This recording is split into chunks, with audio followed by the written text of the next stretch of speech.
Hello everyone, I am Shankha Subrasanyal. Before I begin the session today, let me start off with a quote.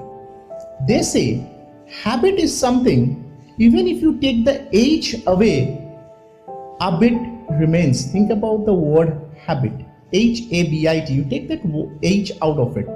What you are left with? A-B-I-T. Even if you take that A out of it, you are left with what? You are left with bit of it. Even if you take that B out of it, you are left with it. So what I'm trying to tell you guys over here is, whatever habits you develop, make them good habits. Develop good habits, because good habits are the ones which describes you as a person. Habits describe your personality. So we must have good habits, right? Let's start off with the session. I'll be taking you through the time and motion of physics class 7th.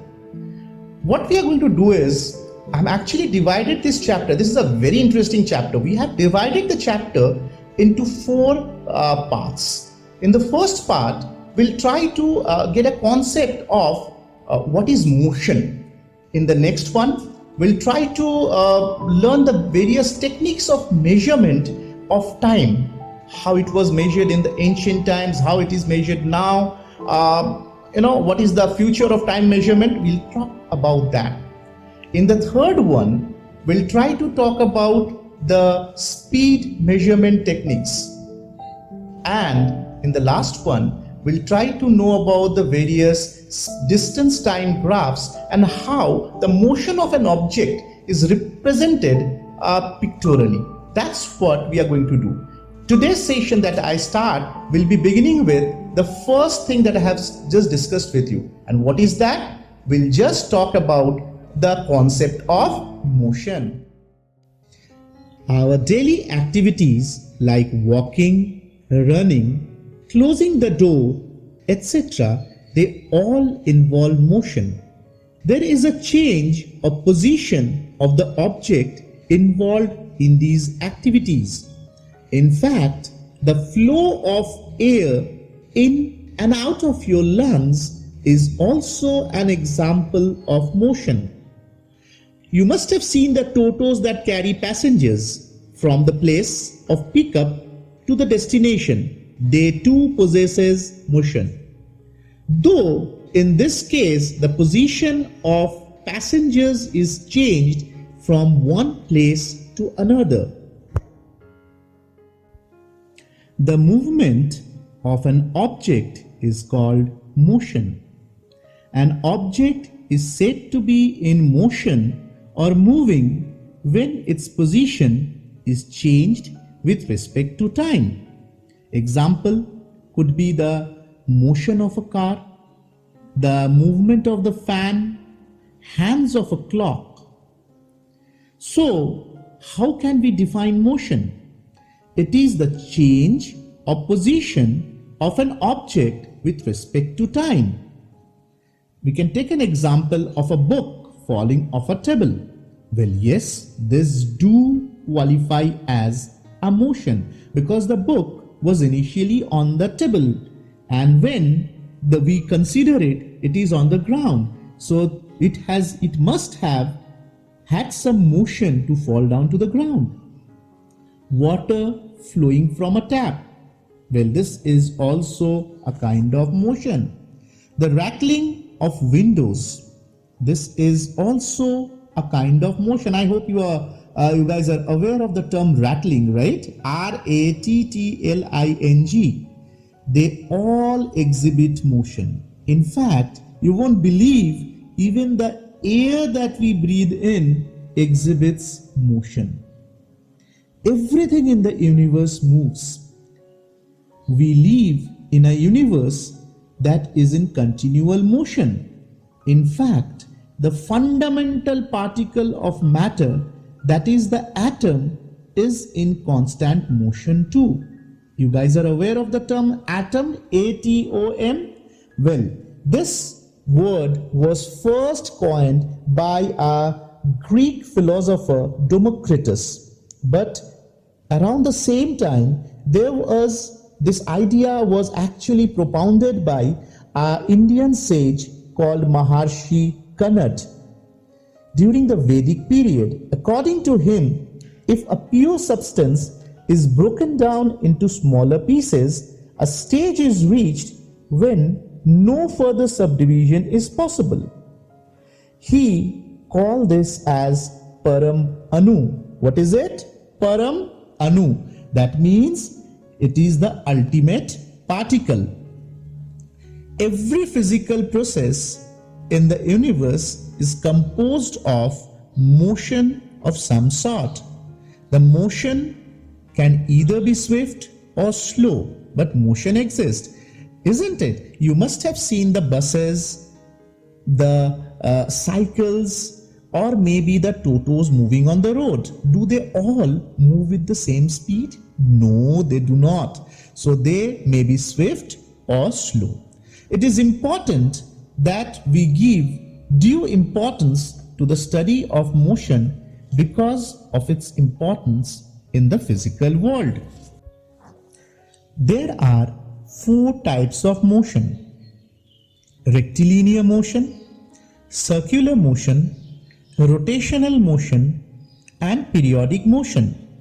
The simplest of these all is the rectilinear motion, which is also known as linear motion.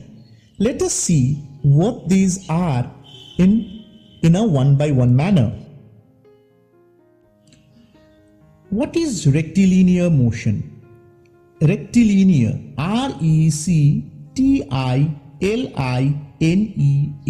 rectilinear.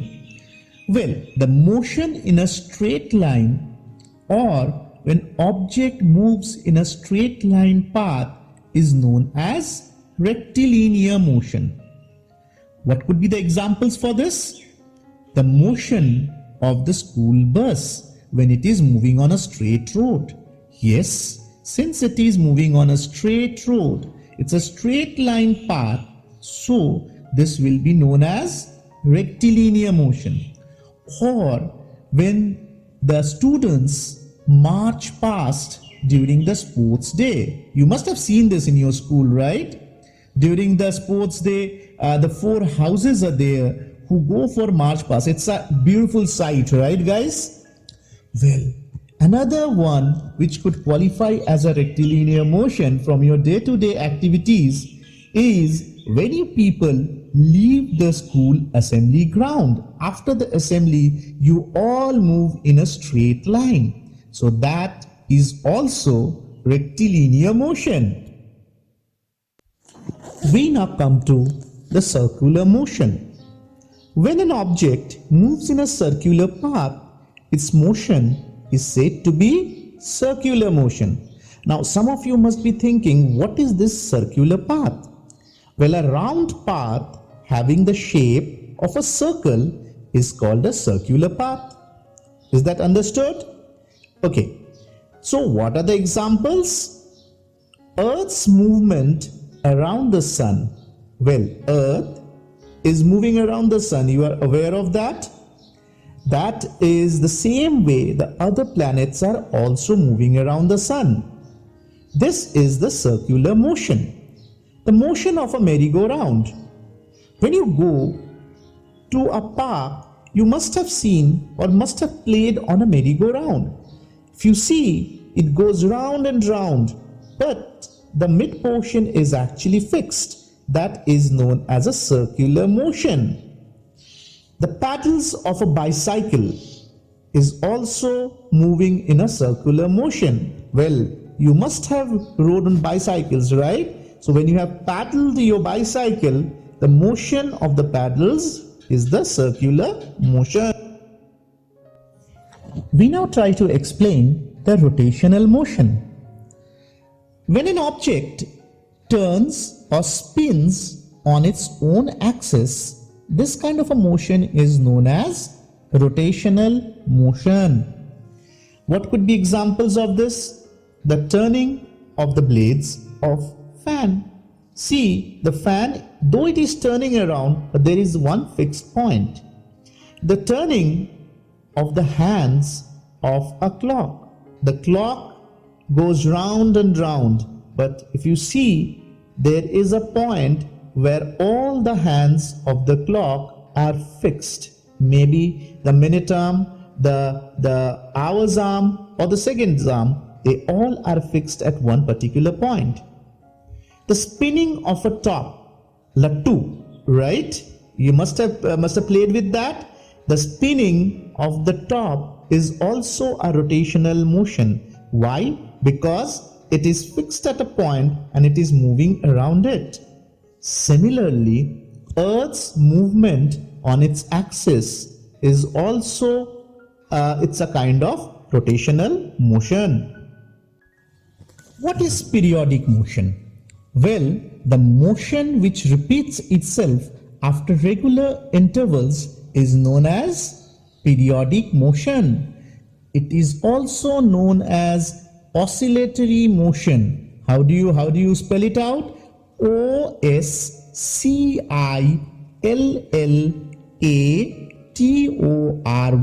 oscillatory motion. What could be the examples of this? Well, the motion of the pendulum. How many of you have seen a pendulum? Well, a pendulum is one which is having a bob, as heavy portion, and then it is attached to a string. This moves to and fro beyond a particular point. This is the motion which we are talking about as a periodic motion or an oscillatory motion. A more simpler example I could cite over here is when we go to a park, we swing in a jhula, right? So that jhula, the swing, its motion is also known as periodic motion. Now think about this. When you go to a park, what you do? You make your friend sit on the jhula and you push that person, right? He or she goes in front, then again comes to the point where they started from and again goes back. This goes on repeating. This is the motion of the swing. So it's a periodic motion. I repeat, it's a periodic motion because it is getting repeated after a regular interval. The motion of hammer on an electric bell. You must have seen in the school, right? When the classes get over, we get this hammer striking on the electric bell. This motion is also a kind of periodic motion. Well, why do we call it periodic motion? Because this hammer is continuously striking the gong of the electric bell. What is it? G-O-N-G, gong. Another example could be motion of an athlete around a racing track. Well, if that person is going for a 1500 meter kind of a race, why do I say that? See, that person goes round and round and round to the same point. You must have seen during the sports days, right? We have this kind of event. So this is the first question that you have it on your screen. What is the motion of your hands while you are running? So, what is the motion of your hands while you are running? It's oscillatory motion. Why do we call it oscillatory motion? Just check with your hands. While you are running, you're actually moving your hands back and forth. Because of this to and fro motion, this is known as oscillatory motion. Is it understood? The next question is on your screen. What is the motion of a horse pulling a cart on a straight road? So, what is the motion of a horse pulling a cart on a straight road? That is rectilinear motion. And why do we say that as rectilinear motion? Check the question. Here the key word is straight road. Now go back to the definition of rectilinear motion. We'll find that when our object is moving in a straight line path, that is known as rectilinear motion or linear motion. So the answer to this question is rectilinear motion. Well guys, is it fun? Now the next question is, what is the motion of a child in a merry-go-round? Oh my goodness, this is a dolly. We have just discussed it. So what is the motion of a child in a merry-go-round? Yes, and no chocolates for guessing this right. It's circular motion. We have discussed this. The next one is, what is the motion of a child on a seesaw? So what is the motion of a child on a seesaw? Yes, it is oscillatory motion. How many of you got it correct? Yes, to understand why is it oscillatory motion, you actually need to visualize a child sitting on a seesaw and just think how the motion is. Is he going up and down, up and down? So this is actually a repetitive kind of a motion. So this will be oscillatory motion. What is the motion of a hammer on an electric bell? Yes, the motion of a hammer on an electric bell is an oscillatory motion. And I believe all of you must have got this right, because this is something which we have discussed a few minutes back while I was discussing about the oscillatory motion.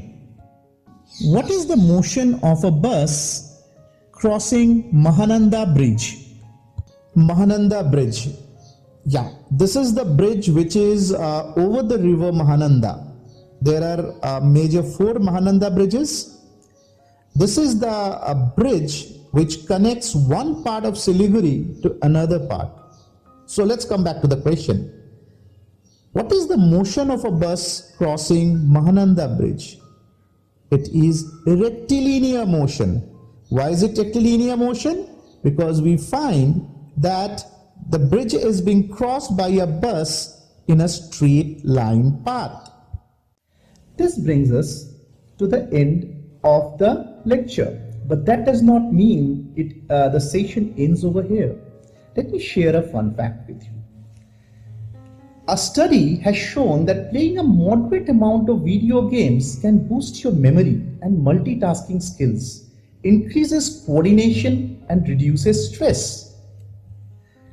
There is an age-old adage which goes this way: all work and no play makes Jack a dull boy. So what I'm actually trying to say over here is, we need to prioritize things. What do I mean by prioritizing things? We need to know what is important and what is not for us, right? Of course, we need to play. Until and unless we complete our work, we should not go down for playing. Yes, playing video games sharpen your skills, but do that mean that the entire day you'll be spending time playing video games? No, not at all. You should do your work first and then you should go down for what? For your games.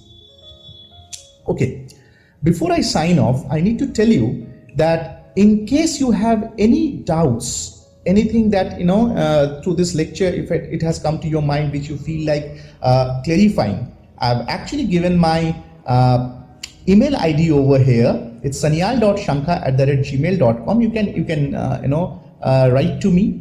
I'll respond back. It will be a pleasure on my part to be responding back. And in case you have any instructions regarding submission of worksheets, you may please visit the website. The details are provided with the name of the teachers who will be will be checking your worksheets, who you need to send your worksheets to, right? Please visit there and do the needful. Thank you.